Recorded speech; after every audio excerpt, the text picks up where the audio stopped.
ఉదయం 8 గంటలు, ఉదయం 11 గంటలు.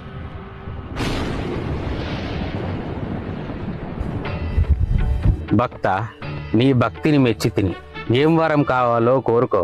మీరు అసలు దేవుడేనా? గిట్లున్నారేంది? నెత్తి మీద కిరీటము, బంగారము ఇవన్నీ ఉంటాయి కదా, మాకు సినిమాల్లో గట్లనే చూపిస్తారు. నువ్వేంది గిట్లున్నావు? అప్డేట్ వర్షనా? మా లెక్క ఆధార్ కార్డో, ఓటర్ ఐడి కార్డో గిట్ల ఏమైనా ఉన్నాయి? ఐడి కార్డులు నీ దగ్గర?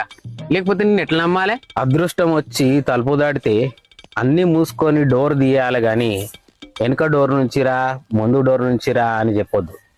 అట్లా కాదు, నమ్ముతాను గాని. ఇప్పుడు సినిమాలలో చూపెట్టినట్టు 12 సంవత్సరాలకు 15 సంవత్సరాలకు వస్తారు కదా, నువ్వు ఈ 12 గంటలకే వచ్చినవేంది? నువ్వేమైనా ఖాళీగానే ఉంటున్నావా? నాకు ఎక్కువ టైం లేదు, నేను పోవాలి. ఏది అడిగినా తీరుస్తా. బంగారం కావాలా? ఆహా వద్దు. మరి మిద్దెలు మేడలు కావాలా? వద్దంటే. నీ కోరిక ఏందో నువ్వే చెప్పు. దేవుడా, నేను ఎంత మందు తాగినా నాకు కిక్కెక్కకుండా ఉండే ఒక వరమీ దేవుడా. తదాస్తు. నా కొడుకులా ఉన్నాడే వీడు.